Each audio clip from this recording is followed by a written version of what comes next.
Hi guys. Right, odd little story to tell you.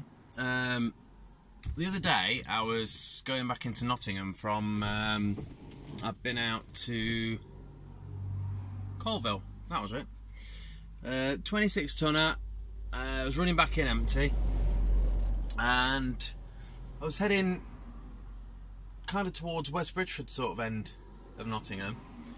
I was driving down this road, and at the corner of my eye I saw this sort of retirement age sort of chappie walking down the street, and literally out the corner of my eyes I just saw him. He just dropped. He literally just down he went. It was really weird, and I thought, you know, shit, I can't leave him there. So I pulled up at the side of the road, jumped out, ran over, and it was outside like a sort of health place, like a gym, you know, workout sort of place. And there was a young woman who just pulled out in her car. She pulled up in the bus stop on the other side of the road. Well, he was on that side of the road, I was on this side.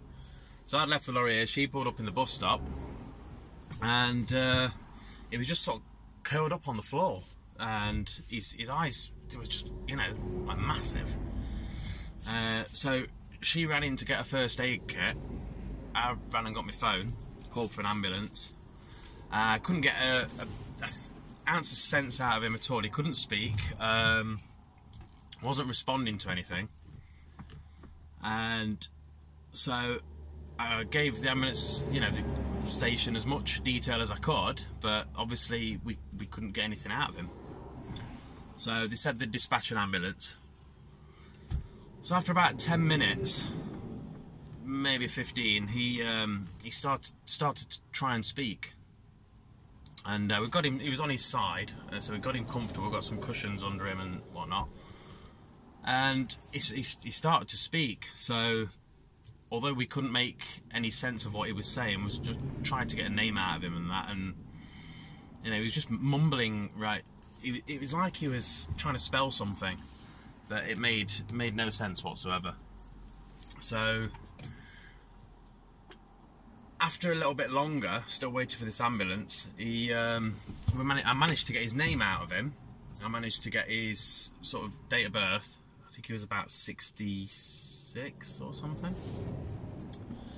And it turns out he got epilepsy and angina, amongst other things. And he's complaining with pains in the back of his neck, under his ribs, down this side, all down that his sort of left-hand side of his body. Another woman was coming to the health place or whatever it is, and she was a GP, so she stopped, so that was good. After half an hour I thought, this is ridiculous, still no ambulance, and literally I could have walked to the ambulance station down the road in 10 minutes, so maybe less. So I rang 999 again. They told me that the ambulance hadn't been dispatched yet because there were more important cases come up, so more urgent. So I gave them the details of what was wrong with him, the fact that he got angina, the fact that he got epilepsy, and I say originally when he fell, I thought he was probably having a stroke or something, you know, with him not being able to speak. So they said obviously that changes things, they'll dispatch an ambulance straight away. Another half an hour. Another half an hour, it was an hour he was on the floor, still no ambulance. By this time we'd gone and got him some aspirin. That's what they said on the phone, you know, has anybody got any aspirin? So one lady ran down to the co-op and got some aspirin. So the GP lady gave him the aspirin. I wasn't going to leave him because I was the point of contact for the ambulance station. But by the end of it, sort of 5 minutes before the ambulance came, we got me, the original lady that stopped, a GP, a scientific support police van stopped to offer assistance, and then an ambulance came that wasn't an A&E ambulance. It was more of a transport, and they hadn't got the equipment to move him or do anything with him. So there was quite a few of us there of all different professions, and still no ambulance. So I asked the other ambulance that pulled up to say, you know, can you call your control room and find out where the ambulance is? So, which they did, and they said it was coming from a place called Dunkirk, which, well, that's where it was.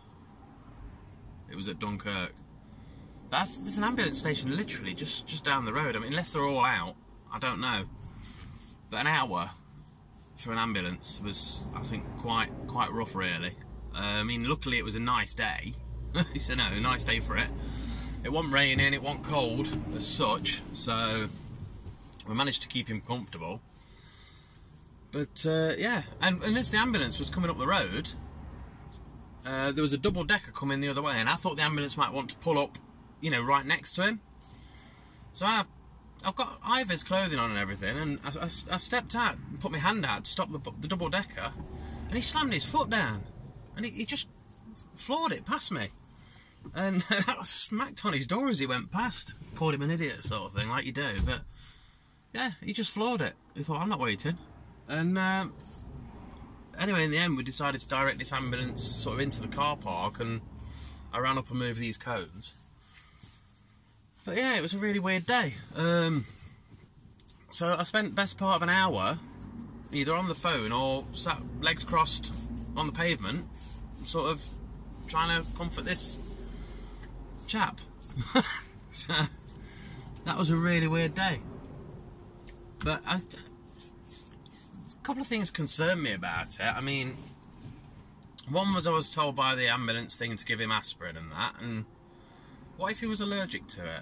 What if, you know, because of he'd had a seizure or whatever he'd had, he'd forgot he'd already took a load before he come out of the house? You know, it's a scary thing, but I'm sure I was told, possibly by my driving instructor, if you carry meds or anything and you don't administer to anyone, if they want some, they can take it, but you're not supposed to give it, because if they have an allergic reaction, you're liable. And it's a really scary thing when you think that you could get into trouble for trying to save somebody's life. So I was really pleased that GP was there to give him the aspirin. I know it sounds really harsh, but it's come to that point now in the world where you're sort of too frightened to help anyone. You're too frightened to offer a woman a hand to lift the pushchair up the, you know, steps in case she thinks you're a weirdo, or, you know, you're some sort of stalker. I don't know. It's just, I get like that. I get to the point where, you know, you're really frightened to sort of offer help or anything like that because you're frightened of any comeback from it. And I think it is a shame that sort of world's come to that, really, hasn't it? Because, you know, people sue for the littlest thing, and yeah, it's understandable if, you know, it's an accident and it is somebody's fault. But when you're trying to assist or help somebody just innocently, and I've heard before that people have been sued for trying to help somebody. So that actually ran through my mind at the time, and I thought to myself, that's a really not a very nice situation to be in, is it? When you think, you know, I need to help this person, but what if? So I don't know how you guys feel about that and what you think. I mean, personally, I think if I found somebody bleeding out, I'd do everything I can to try and save them. But it does make you think, you know. So that was my weird news, really. I just thought I'd share that one with you because it was quite a random, unexpected event, and not, you know, I don't usually get those. So not that I want those sorts of things to happen, but it's just, you know, one of them odd things. So there you go. Anyway, I thought I'd share that one with you, and I hope everybody's cool. I'll catch you in the next one. Cheers, bye.